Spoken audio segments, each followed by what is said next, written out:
பாருங்கள், நல்லா ஓரங்கள்லாம் கிரிப்ஸியாக நல்லா ஜூஸியாக எப்படி வந்துருக்குன்னு. நம்மளுடைய சுழியம் வந்து ரெடி ஆயிடுச்சு. சுழியன்னு சொல்லலாம், சீயா உருண்டைன்னு சொல்லலாம். இப்போ பச்சை பயிறு நான் 100 கிராம் அளவுக்கு பச்சை பயிறு எடுத்திருக்கேன். அதை கழுவி ஊற வச்சுருக்கேன். அது கூடவே தேவையான பொருள் பார்த்துடலாம். தேங்காய் 1 மூடி அளவுக்கு தேங்காய் திருவி எடுத்து வச்சுருக்கேன். வெல்லம் 100 கிராம் அளவுக்கு வெல்லம் நல்லா இது மாதிரி தட்டி வச்சுருக்கேன். மாவு கரைக்கிறதுக்கு மைதா மாவு இப்போ 1 கப் அளவுக்கு மைதா மாவு எடுத்திருக்கேன். இப்போ ஃபஸ்ட்டு நம்ம வந்து குக்கரில் பாசிப்பருப்பு வேக வச்சுக்குவோம். பச்சை பயிறு தண்ணி ஊற்றிக்குவோம் மூழ்கிற அளவுக்கு. இப்போ இதை குக்கரில் ஒரு 3லேருந்து 4 விசில் வரைக்கும் வேக வச்சுக்குவோம்.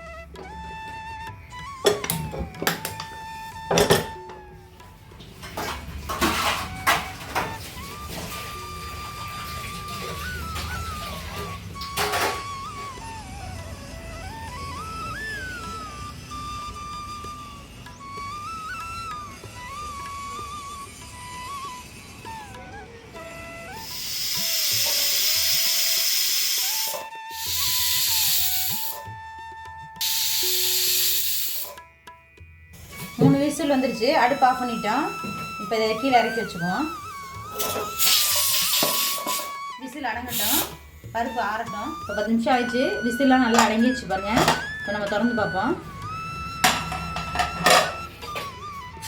இப்போ பாருங்கள், தண்ணி வந்து கரெக்டாக ஊற்றணும். கரெக்டாக நல்லா வெந்து எப்படி பூ மாதிரி இருக்குது பாருங்கள். இந்த மாதிரி இருக்கணும். நல்லா வெந்துருச்சு. மாவு கடாய் வச்சுக்கேன். நம்ம எடுத்து வச்சுக்க வெள்ளத்தை அது கூட சேர்த்துக்குவோம். வெல்லம் மூழ்கிற அளவுக்கு தண்ணி சேர்த்துக்குவோம். வெல்லம் வந்து பாகு காய்ச்சி எடுத்துக்குவோம். இந்த பக்கம் பாகு ரெடி ஆகட்டும். இப்போ நம்ம பாசிப்பருப்பு நல்லா வெந்துருச்சு. இருந்தாலும் இந்த மாதிரி உங்கள்கிட்ட மேஷர் இருந்துச்சுன்னா வச்சு இது மாதிரி நல்லா மசிச்சு விடுங்க. அப்படி இல்லைன்னா பருப்பு கடையில் இருந்துச்சுன்னா அதை வச்சு மசிச்சு விடுங்க.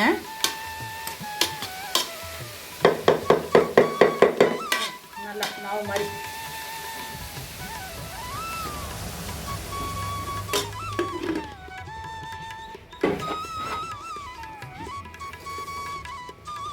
இப்போ வெல்லம் நல்லா கரைஞ்சிச்சு. இப்போ நம்ம இறக்கி வச்சுக்குவோம். கடாய் நல்லா சூடாகட்டும். அது கூட 1 டேபிள் ஸ்பூன் நெய் சேர்த்துக்குவோம். இது கூட நம்ம துருவி வச்சுருக்க தேங்காய் இருக்குல்ல, அதை சேர்த்துக்குவோம். இது நல்லா ஒரு வதக்கிடுவோம் நெய்யிலே.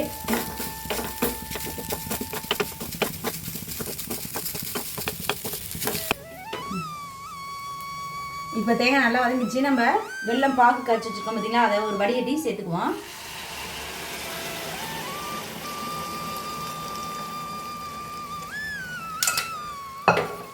இது கூட நம்ம பாசிப்பருப்பு வேக வச்சு எடுத்துருக்கோம் பார்த்தீங்களா, அதையும் சேர்த்துக்குவோம். அது கூட நல்லா மசிச்சு வச்சுருக்கோம் பார்த்தீங்களா பாசிப்பருப்பு, அதை அது கூட சேர்த்துக்குவோம். இது எல்லாத்தையும் நல்லா மசிச்சு ஒன்றோட ஒன்றா கட்டி இல்லாமல் பரட்டி விடுவோம்.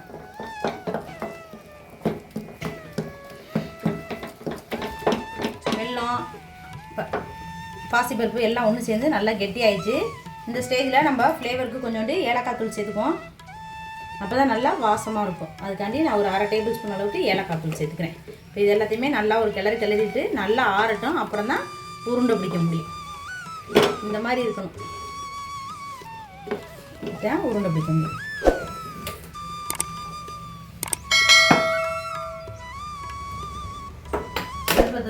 கடாய் வச்சுக்குவோம். இந்த பக்கம் எண்ணெய் சூடாகட்டும். நம்ம அதுக்குள்ளே உருண்டை ஊற்றிக்கலாம். செக்கில் ஆட்டின கடலெண்ணெய் ஒரு எண்ணெய் பொரிக்கிற அளவுக்கு ஊற்றிருக்கேன். இப்போ எண்ணெய் அந்த சைடு காயிடும். இது மாதிரி ஒரு சின்ன சின்ன உருண்டையாக எடுத்து நமக்கு எந்த அளவுக்கு சைஸ் தேவையோ அந்த சைஸுக்கு உருட்டிக்கலாம். ரொம்ப குட்டி குட்டியாக வேணாலும் குட்டி குட்டியாக உருட்டிக்கலாம். நான் இந்த அளவுக்கு சைஸ் போட்டிருக்கேன். இப்போ உருட்டி வச்சுக்கோங்க.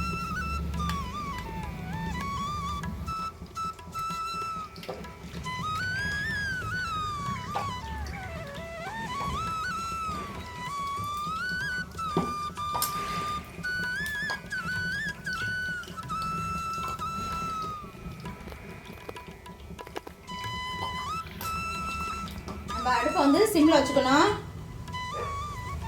ரொம்ப தீயை வெறியோட்டோம்னா வேகமாக சீக்கிரம் கருகிடும். அதுக்கு தான். இப்போ எண்ணெய் நல்லா சூடாயிடுச்சு. நம்ம உருண்டையெல்லாம் நல்லா உருட்டி எடுத்துட்டோம். இப்போ மாவை நல்லா கரைச்சிக்குவோம். இப்போ மாவு கரைக்கிறதுக்கு முன்னாடி மைதா மாவோட ஒரு 1/2 டேபிள் ஸ்பூன் அளவுக்கு உப்பு சேர்த்துக்குவோம். அப்போ தான் இனிப்பு எடுத்து கொடுக்கும். அதுக்காண்டி உப்பு சேர்த்துக்கிறோம். இதை நல்லா கரைச்சிக்குவோம். நல்லா பஜ்ஜி மாவு பதத்துக்கு கரைச்சிக்கணும்.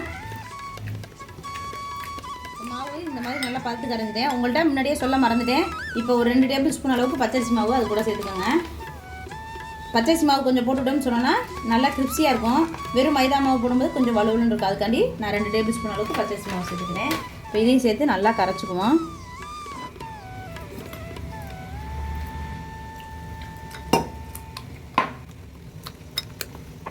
நார்மலாக எப்பயுமே வெள்ளையாக செய்கிறதோட கொஞ்சம் டிஃப்ரெண்ட்டாக செய்வேன் தான். லைட்டாக ஒரு 1/2 டேபிள் ஸ்பூன் அளவுக்கு மஞ்சத்தூள் சேர்த்துக்கோங்க.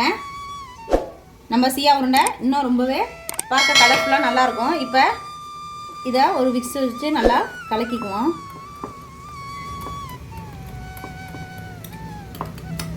மாவு நல்லா இந்த பதத்துக்கு இருக்கணும். அப்போ தான் வந்து நல்லா மாவு அதில் ஒட்டும். இப்போ மாவு நல்லா கரைச்சாச்சு. இப்போ நம்ம செஞ்சு வச்சுருக்க உருண்டையை ஒன்று ஒன்றா மாவுக்குள்ளே போட்டு இந்த மாதிரி முக்கி எண்ணெய்க்குள்ளே போட்டுற வேண்டியதான்.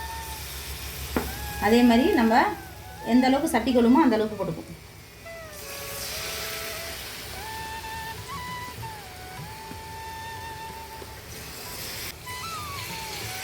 பிகினர்ஸ்லாம் செய்யும்போது இப்படி சட்டியில் கையில் போடும்போது பார்த்து போடுங்க, எண்ணெய் தெரிச்சிடும்.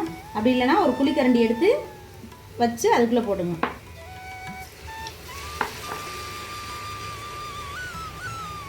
முந்திரி கொத்துனா இந்த மாதிரி 3 மாதிரி ஒட்டி ஒட்டி இருக்கும். இப்போ 3 தான் அப்படியே வச்சு நல்லா முக்கிட்டு அப்படியே பார்த்தோம்னா முந்திரி கொத்து மாதிரியே இருக்கும்.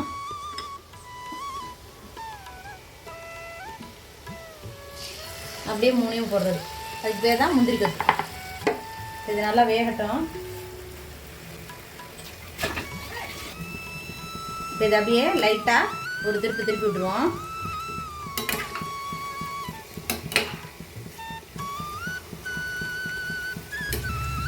தீ ரொம்ப ஹை ஃப்ளேமில் வச்சிங்கன்னா போட்டோடனே அப்படியே கருகிடும். அதனால் கொஞ்சம் மீடியம் ஃப்ளேம்லேயே வச்சு இந்த மாதிரி எடுக்கணும். நல்லா 2 பக்கமும் திருப்பி விட்டு வேக வைக்கணும். பாருங்கள், பார்க்கவே நல்லா கலர்ஃபுல்லாக சூப்பராக வந்திருக்கு. சுழியம் சியா உருண்டை எப்படி வேணாலும் சொல்லுவாங்க. இதிலே வந்து நம்ம கடலைப்பருப்பு வச்சு செய்யலாம். ஆனால் பாசிப்பருப்பு வச்சு செஞ்சோம்னு சொன்னால் இன்னும் ரொம்பவே டேஸ்ட்டு சூப்பராக இருக்கும். அவ்வளோதாங்க, நம்ம இதை நல்லா எண்ணெய் இல்லாமல் வடிகட்டிட்டு எடுத்துக்கலாம்.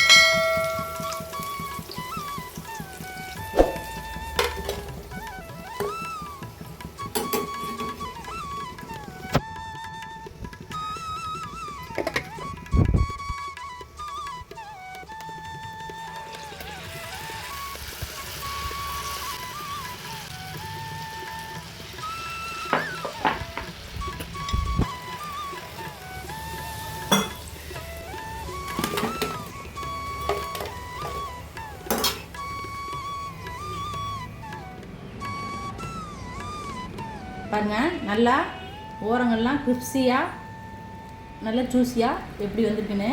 இதே மாதிரி நீங்களும் ட்ரை பண்ணி பாருங்கள். ரொம்பவே ஈஸியான ஒரு அருமையான ஸ்நாக்ஸ் ஸ்வீட் ரெசிபி தான் அது. நம்மளுடைய சுழியம் வந்து ரெடி ஆயிடுச்சு. சுழியன்னு சொல்லலாம், சியா உருண்டைன்னு சொல்லலாம்.